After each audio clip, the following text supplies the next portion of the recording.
Alright, YouTubers, everyone else, Redline owners, Cobalt owners, whatever. This is day 3 and we are so close.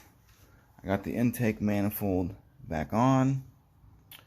I am going to get ready to bolt the alternator back up.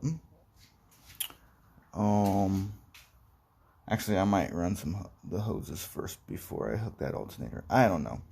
Anyway, supercharger's over there. We're gonna put that back on. Also, just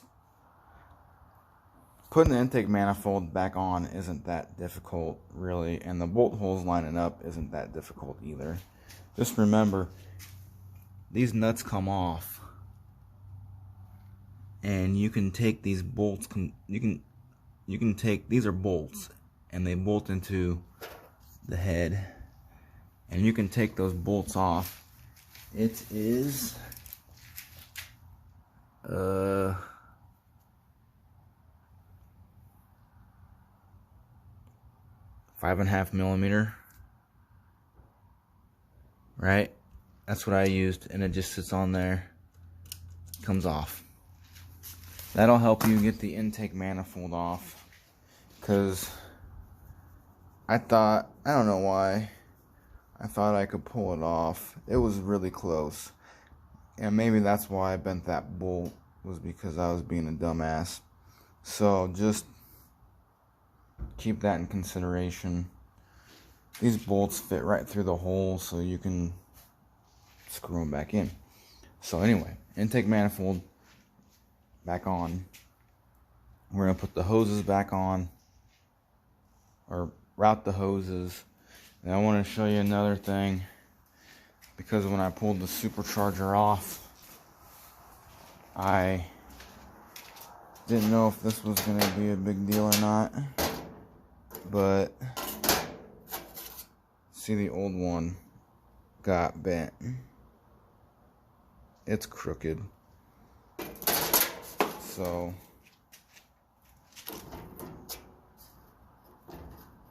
I'll show you.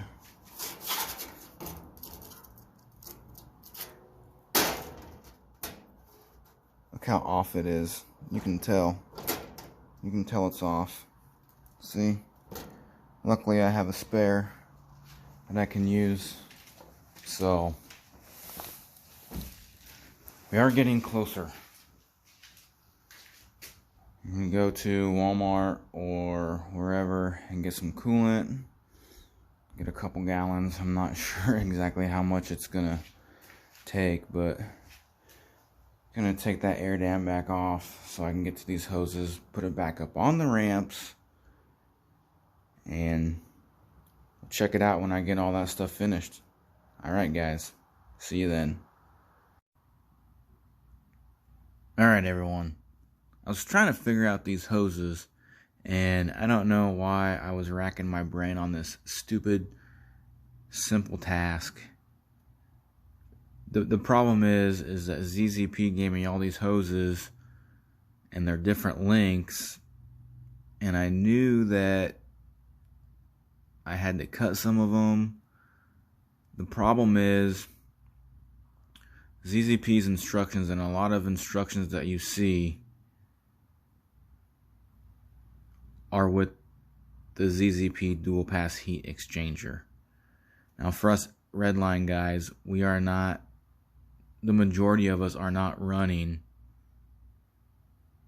a front mount heat exchanger. We're using the stock heat exchanger. So basically, what you need to do is, when you look at this diagram, you need to take out that heat exchanger completely. And I've seen a lot of people get confused, you know, about how do I run these lines, and how do I do this, and how do I do that. Well, this is it right here. Get rid of the secondary heat exchanger. D and E are not going to be used. So then you take your heat exchanger, your stock or whatever, where C is, and run that into the middle of your intake manifold. So your pump is going to pump through AB, and then it's going to flow through your heat exchanger, go through C, come out and flow into F, and then both of them are going to flow out of H and G, right? One thing I forgot to put on here is your bleed line.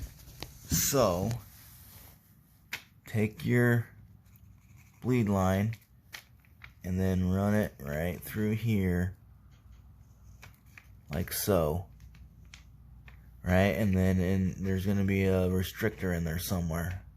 I don't know if that's right, but then you're going to have your restrictor here. Oops, I'll even write on there BLE, BLEE bleed line. There. So don't get confused and don't rack your brain. It's simple. Real simple. So you got your bleed line, you got your pump going, like I've said, A to B, then out C into F, and then out H and G, and then your surge tank is going to run from M through your T back to your pump. Alright guys, so hopefully that helps somebody out. I'll see you next. We're gonna have these fucking hoses ran. Alright everyone, this is day 3 and I fucked up. I did. I made a video of all the hoses ran and I did something wrong. I'm gonna admit I wasn't thinking, so I watched a different video and then I posted something on Facebook and someone responded to me, being a nice person that they are, not being a jerk about it, told me the reason why. And if you can see, what I did was this hose I ran upside down. It's it's a dual outlet hose that ZZP has, because I bought their hose kit, right? And I ran it so the coolant goes down, which in theory I thought was going to be right, because you have the coolant flowing down and back to your pump. See, right here I have my T. Right there is my T. Well, what happens is this top Lambda Nova core can possibly get air in it, because when coolant's flowing down, there's no pressure coming from the top, which the option B, will prevent. So it'll keep the air out. So I need to take this off, flip it upside down, check my hoses again. Hopefully I can get to it. It looks like I can get to it pretty easily. I mean, there's a good shot right there. You can see how I have it going down, which is not right. It's wrong. So I'm gonna flip this over and then put my T at the top so that there's constant pressure coming through, constant coolant to keep the air out. So don't mess up like I did. Anyway, hope that helps someone out. All the other hoses are fine. Like I said, I gotta move that T over. That T is gonna be up in here somewhere. And then this hose right here is gonna come and be like up in this area somewhere. And I hope I didn't cut these hoses too short. So we'll work on that and check it out when I get finished. Alright everyone, this is the end of, I think in the last video I said day 3, but it's actually day 4, and day 3 and 4 kind of ran into together because the videos were so short. So anyway, I just wanted to reiterate that I did have the hoses kind of backwards. Well, I didn't have them backwards, I just, like I said, I redid this hose, so now it's going up. You can't really see it, but it's coming up to the T instead of down into the T. So we're going up, and then I was able to get this hose. This is a new hose that I had, well, not new, but a different one that I had from OTTP. And it fit perfectly. I had to trim a little bit off, but you can see we ran it in and tucked it underneath here, right? And then it comes out to here. Pretty good. And then we got this hose coming from the passenger side of the heat exchanger, which would be the outlet, going into, or excuse me, I don't know. Yeah, the outlet of the heat exchanger on the driver's side outlet heat exchanger going to the inlet of the dual pass, right? And then you have the 2 outlets coming out of the dual pass, coming into the T, and then this one going down into the inlet of the intercooler pump, or pump, whatever kind of pump you want to call it, right? And then we have the outlet pump on the bottom going into the inlet on the passenger side of the heat exchanger. We can take a look real quick.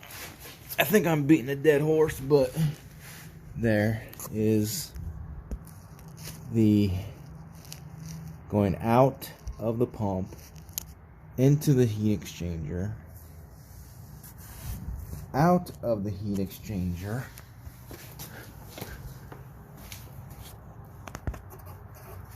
in to the dual pass, right? The middle in the dual pass, out the 2 outlets, into the T,